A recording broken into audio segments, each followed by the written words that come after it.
The house was quiet when I pushed open the front door, a kind of quiet that pressed too heavily on the walls. My heels clicked against the floorboards as I stepped inside, setting down the bag that had felt heavier with each passing day. The air smelled faintly of polished wood and the sharp tang of wine. For a moment I thought he wasn't home. Then Daniel appeared in the hallway, his expression soft in a way I hadn't seen in weeks. "You're back," he said simply, almost tenderly, as if those two words were an invitation to something more. I nodded, wary of the warmth in his voice. For days, maybe months, he had grown distant, phone always in hand, mind somewhere I couldn't follow. Yet tonight, his gaze lingered, steady and deliberate. "I thought we could have the evening to ourselves," he said, stepping closer. "No distractions. Just us." It should have been reassuring, but something in the way he spoke made my pulse quicken. "No distractions?" I repeated, forcing a smile. He reached for my coat, sliding it from my shoulders with unusual gentleness. "Yes," I turned my phone off. "Locked the doors. Just a quiet night. You and me." His touch lingered longer than necessary. Not affectionate, but deliberate, like he was testing how much I would flinch. I held still, my smile trembling at the edges. Part of me wanted to believe him. God knows we needed this. A night where we weren't circling each other like strangers. A night where we could feel like husband and wife again. And yet, under his sudden tenderness, I felt the current of something else. "Something rehearsed?" "All right," I whispered, though unease tugged at me. "Just us?" He smiled, but his eyes didn't soften. "Good." The silence stretched as he guided me toward the living room. The lamps glowed low, shadows dancing on the walls like restless specters. I sat on the edge of the couch, smoothing my dress, trying to ignore the tightness in my chest. He poured 2 glasses of wine, setting one in front of me. The glass caught the light, deep red shimmering like blood under the lamp. And though I lifted it to my lips, I couldn't shake the feeling that this night had already been decided long before I walked. Through the door, the glass of wine still burned, faintly on my tongue when Daniel reached across the table and slid my phone toward him. "Let's put these away tonight," he said, his voice calm, almost casual. "No interruptions." I hesitated, fingers tightening around the stem of the glass. "What if someone calls?" "They won't," he replied quickly, pocketing the phone before I could answer. His own phone was already off, lying face down on the counter. "It's just us. That's what you wanted, isn't it?" I forced a nod, though my throat felt tight. Yes, I had longed for connection. But the way he said it sounded more like a command than an invitation. When he moved toward the door, I heard the click of the deadbolt sliding into place. Then another. He turned the key slowly, deliberately, as though savoring the sound. "You locked it?" I asked, my voice thinner than I intended. He glanced over his shoulder, smiling faintly. "Of course. Don't you want to feel safe?" "Safe." The word echoed strangely in my head. I told myself he meant well, that his sudden insistence on control was his version of creating intimacy, a cocoon for us. And yet the way he moved, methodical and precise, made the walls of the house feel closer, tighter. When he dimmed the lights, shadows lengthened across the room, stretching over the walls and floor like they had lives of their own. Candles flickered in the corners, but instead of softening the space, they distorted it, throwing jagged silhouettes against the furniture. Daniel returned, sitting beside me, his knee pressing against mine. "See, no world outside. Just us, Sarah. Isn't this better?" His hand rested lightly on my thigh, but there was weight in it, too much for comfort. I smiled weakly and said, "It's different." He chuckled under his breath, leaning back as though satisfied. "Good. Different is what we need." The silence stretched again, thicker this time. Every creak of the house, every flutter of the candle felt amplified, intrusive. I sipped my wine to steady myself, but it only deepened the hollowness in my stomach.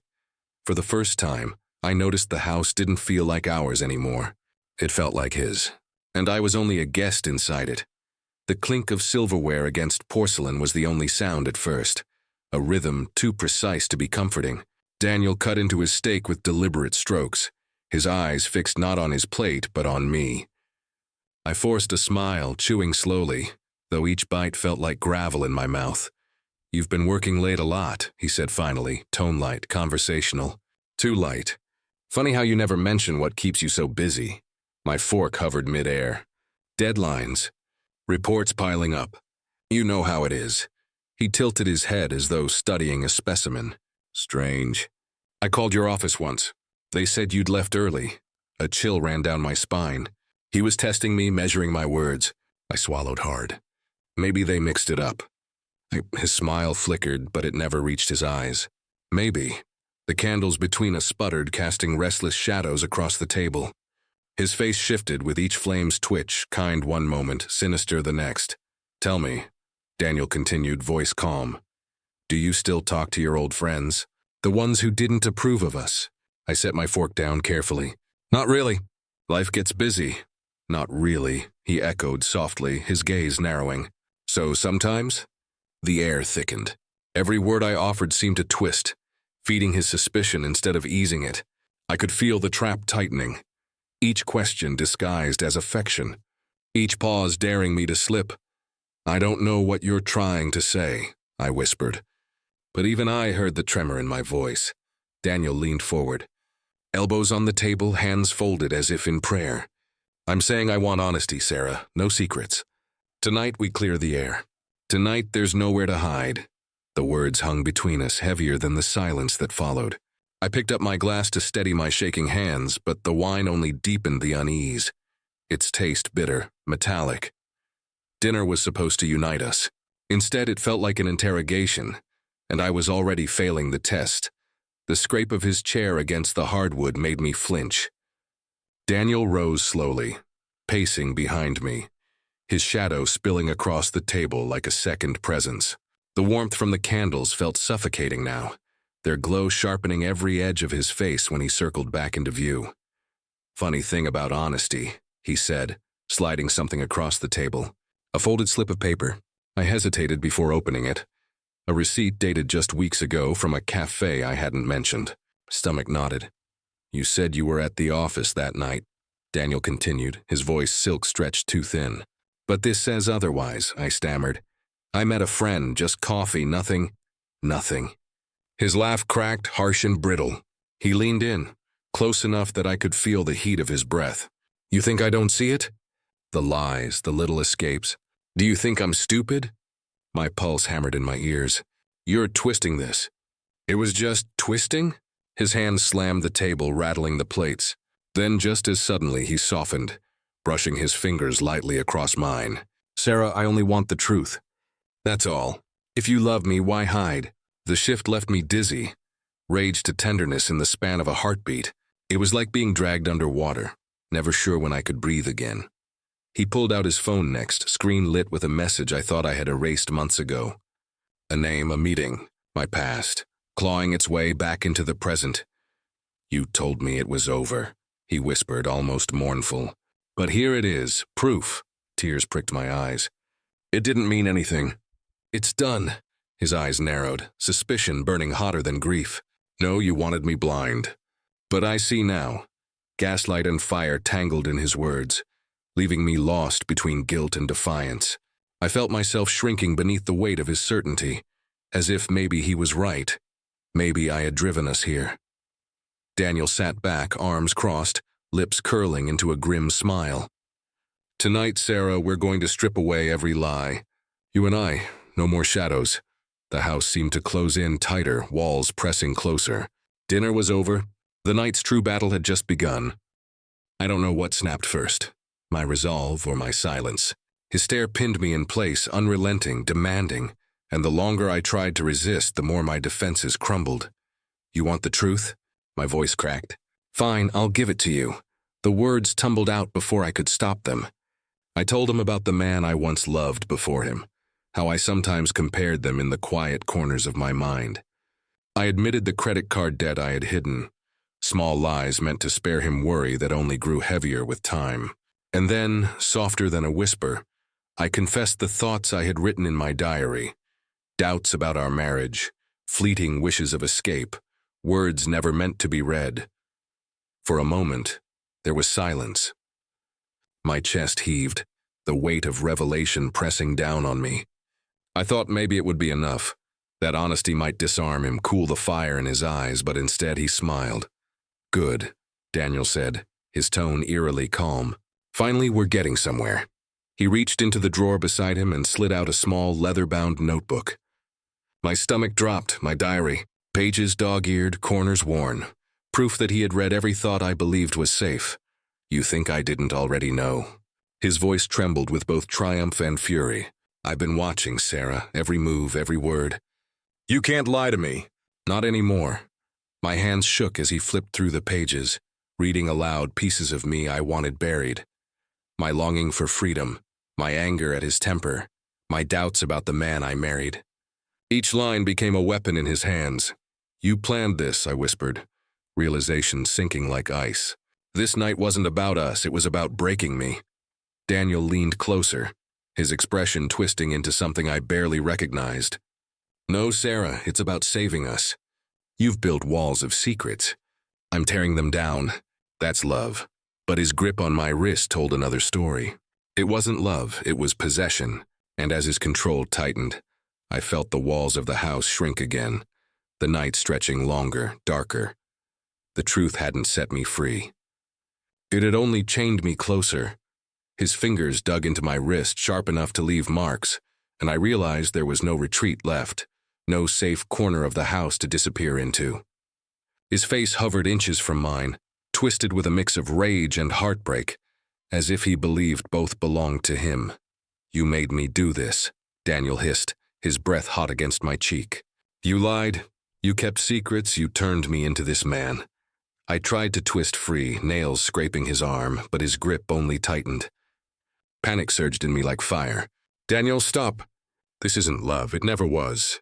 He shoved me against the wall, my shoulder slamming hard into the plaster. For a moment the world blurred, but survival roared louder than pain. I kicked out, my heel catching his shin. He cursed, staggering, but he didn't let go. The candlelight flickered across his eyes, and I saw something I couldn't name anymore. Not the man I married. Not the man who once whispered promises in the dark. This was someone else, consumed by obsession. You think you can run from me? He spat. Everything you are, everything you've done, I know it all. You belong here with me. Even your sins. My chest tightened, not from his grip but from the words. He wasn't just holding me captive with his hands. He was twisting my memories, my mistakes, into chains I couldn't break. Gaslight burned hotter than his fists, but desperation sharpened me. My nails raked across his face, leaving red streaks, and for the first time that night, he flinched. His control wavered. I lunged toward the table, fingers brushing a wine bottle. I swung with every ounce of fear and fury, glass shattering as it struck his shoulder. He roared, stumbling back, shards scattering across the floor. For a heartbeat, silence followed, the kind that felt like the air itself was holding its breath. Then his eyes found mine again. Darker, deadlier. This ends tonight, Daniel growled. My chest heaved, sweat dripping down my temple, and I knew he was right. One way or another, tonight would end everything we ever were, and I had no choice but to fight for the end that left me breathing. The sound came like a gunshot. A sharp, steady knock at the door. Both of us froze. My breath caught in my throat, his grip still tight on my arm. Daniel's eyes flickered with panic for the briefest second before hardening again. Another knock. Louder this time. I swallowed hard, my voice trembling. Please, someone's here. His face shifted, mask sliding into place with terrifying ease. He released me, smoothed his shirt, and whispered through clenched teeth. Not a word. The door creaked open, revealing Mr. Keller, our neighbor from 2 houses down. A man in his 60s, weary eyes peering past Daniel into the dimly lit room. Evening, he said slowly. Sorry to bother you, but I thought I heard shouting. Everything all right? Daniel laughed, warm and disarming, as if the last hour had never existed. Oh, Mr. Keller. Yes, just a spirited conversation. Sarah and I were reminiscing, you know how it gets. Keller's gaze lingered, skeptical. My hands trembled at my sides. I caught his eyes, begging silently, but Daniel's arm brushed against mine in a warning touch. Sarah? Keller asked gently. You okay? My throat ached with words I couldn't speak. I forced a smile that cracked at the edges. I'm fine. Just tired. The pause stretched. Keller shifted uneasily, then nodded. All right then. Just wanted to make sure. He tipped his head and stepped back. The door closed with a soft click, but the sound echoed like a sentence being passed. The moment the latch fell, Daniel turned to me, smile gone. His eyes were darker than before, blazing with betrayal. "You almost ruined everything," he seethed. I stumbled back, the fleeting hope Keller brought dissolving instantly. The house seemed smaller, the walls pressing closer, the silence heavier. The knock hadn't saved me. It had only sealed my fate. The silence after Keller's departure didn't last long. Daniel's footsteps echoed across the floor, deliberate, heavy, each one pulling the air tighter around me. "You tried to call for help without saying a word," he said, voice low and venomous. "Do you think I didn't see it in your eyes?" I backed toward the kitchen, my pulse pounding so violently it drowned out thought. "Daniel, please, you don't have to." He lunged before I could finish, shoving me against the counter. My elbow struck the edge, pain sparking up my arm. I screamed, raw and desperate, clawing at his hands as they closed around my shoulders. "Stop lying to me!" His shout cracked the room like thunder. Something in me snapped. Fear gave way to something sharper, stronger, pure survival. My hand groped blindly until it closed around the cool metal of a wine opener left on the counter. Without hesitation, I swung. The spiral tip tore across his forearm, crimson spilling instantly. He howled, jerking back, blood splattering across the cabinets. My body moved before my mind caught up. I shoved him hard, scrambling for the table, knocking a chair onto its side. But he came again, relentless, fury burning hotter than pain. His fist connected with my jaw, white light exploding in my vision. I stumbled, caught myself against the wall, and swung the opener again. This time it struck his shoulder, tearing fabric, drawing more blood. The house became a battlefield. Shards of glass crunched underfoot as we collided, slammed into walls, toppled furniture. My breath came ragged, his curses filling the space like smoke. Then it happened. His head struck the corner of the table with a sickening crack. He collapsed to the floor, blood seeping, spreading dark across the wood, streaking up the wall where he had fallen. I froze, chest heaving, weapon still trembling in my hand. The world narrowed to the sound of his shallow, uneven breaths. He wasn't still. He wasn't silent, but he also wasn't moving. I stumbled back, hands slick with his blood, my reflection catching in the shattered glass scattered across the floor. I didn't look like me anymore. I looked like someone else, someone dangerous, someone guilty. The walls dripped red, the air thick with iron and dread. I couldn't tell if I had survived him, or if I had just created something worse. And in that suffocating moment, the question burned through me. Was Daniel dead, or just waiting to rise again? When my eyes opened, the first thing I noticed was the silence. Not the comforting kind, but the hollow kind that presses against your chest like weight. I was on the floor, cheek against the cool wood, the faint smell of blood still sharp in the air. My head throbbed, my body ached, but worse was the memory flooding back. The struggle, the crack of his skull against the table, the spray of red against the walls. Slowly I sat up. The house looked like a graveyard of violence. Shards of glass glittered under the faint light, chairs overturned, streaks of crimson dragged across the floor. And there, a few feet away, Daniel's body. He lay on his side, unnaturally still. His chest didn't rise, at least not enough for me to see in the dim light. I crawled closer, every muscle tense, waiting for him to lunge at me to prove he wasn't finished. But when my fingers brushed his shoulder, he didn't move, dead or dying. My breath hitched, caught between relief and terror. If he was gone, I was free. But freedom carried a price I couldn't pay back. The scene looked like murder. And what would I say? That my husband had cornered me, twisted my secrets against me, left me no choice. Would anyone believe me? Or would they see a wife who had planned her husband's death behind locked doors? I staggered to my feet, legs trembling.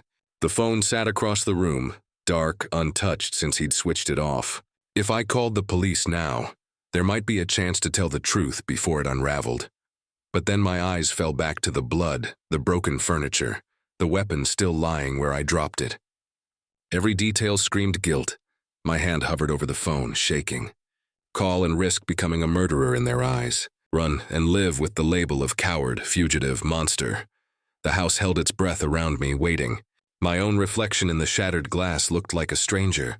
A woman caught between survival and damnation. I whispered to myself, voice trembling. What do I do? And for the first time all night, there was no answer.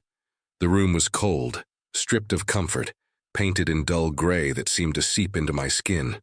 A metal table separated me from the detectives, its surface reflecting the weak fluorescent light above. I sat with my hands folded, wrists trembling, the faint scent of bleach and coffee in the air making my stomach twist. Detective Harris leaned forward first, his tone deceptively gentle. Sarah, start from the beginning. What happened tonight? I swallowed hard, forcing my voice into steadiness. It was self-defense. He attacked me. I didn't have a choice. Across from him, Detective Monroe scribbled notes, eyes flicking up every few seconds. Funny thing, she said, her voice sharp as glass. Your timeline doesn't add up. You say you struck him once, but there are multiple wounds. You say he fell, yet the blood splatter suggests a prolonged struggle. I blinked, words dissolving on my tongue. Images of the night crashed into each other. His grip, my screams, the wine opener tearing flesh, the sound of bone against wood. My mind couldn't pin it down in order anymore. Everything was blurred, smeared together by adrenaline and fear.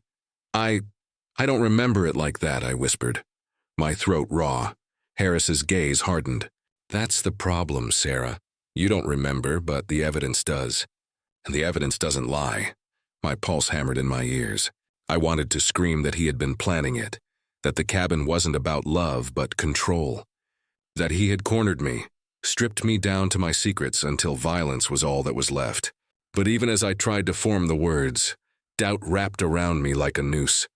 What if they didn't believe me? What if, to them, I wasn't a survivor, but a woman who snapped and killed her husband in cold blood?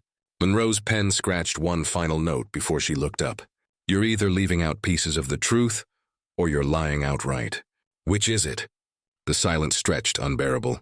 My reflection in the two-way mirror across the room looked like a stranger. Woman teetering on the razor's edge between victim and murderer, and I had no idea which side the world would decide I belonged to. Detective. Harris slid a thin folder across the table. The scrape of cardboard against metal sounded louder than my heartbeat. You think this was random? He said, his tone colder now. It wasn't. Your husband wasn't improvising. He was executing a plan. My stomach clenched as I opened the file. Inside were photocopies of receipts, handwritten notes, and something worse. Recordings. Monroe leaned forward, her eyes sharp. We found these in his office. He'd been keeping track of you, your movements, phone calls, even visits to places you never mentioned tonight. He logged everything, Sarah. I picked up one of the notes. The handwriting was unmistakably Daniel's. Phase 1, isolate. Phase 2, confront. Phase 3, expose. My fingers shook so violently the paper slipped from my hand. He was planning to trap me. Harris pressed play on a small recorder. Daniel's voice filled the room, calm and deliberate. She thinks she can keep secrets. Tonight she'll confess them all. And when she does, I'll make sure she understands what betrayal costs. My breath hitched. The sound of his voice, so steady, so certain, made my skin crawl. It wasn't rage. It wasn't madness. It was calculation. He wanted revenge, Monroe said flatly. Every detail points to it. He locked the doors, cut the phones, staged the house. This wasn't about reconciliation. It was about control and punishment. Tears burned my eyes as memories reshaped themselves. The candles, the locked doors, the way he already had my diary ready to use against me. He had built the night like a trap, each step designed to corner me until I broke. But fate had broken him instead. Harris studied me carefully. The evidence shows he planned the confrontation. But the violence, that part is harder. You fought back too hard. That's where the line blurs. Was it survival or something else? I stared down at the photographs of Daniel's notes, bile rising in my throat. His plan had been perfect, meticulous, and yet in the end the trap had swallowed him whole. But the detective's eyes told me one truth louder than his voice ever had. Daniel's revenge might have failed. But its shadow still hung over me, and now, I wasn't sure if I was free or already condemned. The gavel struck, sharp as a gunshot sealing the verdict. Not guilty. My knees nearly buckled. The courtroom blurred into shadows and whispers, but none of it felt real. Freedom, they called it. But when I stepped outside those heavy doors, the world didn't feel freer. It felt colder. Detective Harris's words lingered like smoke. The evidence shows you fought for your life. The jury believed it. The law agreed. Yet inside me, a different sentence echoed. I had survived Daniel, but survival had no finish line. 4 hours. That's all it was. 4 hours inside that house where the air grew too thick to breathe, where every second stretched into eternity. People talk about near-death experiences as flashes of life. Mine was no flash. It was a slow drowning, pulled under by the man I once promised forever. Even now, in silence, I hear him. His voice soft at first, then breaking into thunder. His hand across my wrist. The taste of blood when I bit back a scream. The sound of my own breath, ragged, animal, alive. Too alive. At night, I lie awake counting shadows on the ceiling, afraid one might move. The locked doors no longer comfort me. They cage me still, though Daniel is gone. Sometimes I wonder if I should have let him finish what he started, if only to end this endless replay of memory. Friends say I'm lucky. The papers write about resilience, about justice. But what do they know of the way love can rot into cruelty, or how betrayal carves deeper than any knife? What do they know of waking to blood on the walls and realizing it belongs to the man you once kissed goodnight? The world moves on. Cases close. Detectives shift to new crimes. But I remain here, bound to the silence of those hours. I survived, yes, but survival is no victory. It is a weight I drag, heavier than guilt, heavier than grief, because those 4 hours never ended. They live beneath my skin, etched into every heartbeat, reminding me that the line between love and violence is thinner than anyone dares to believe. And I will carry them, not for 4 hours, but for forever.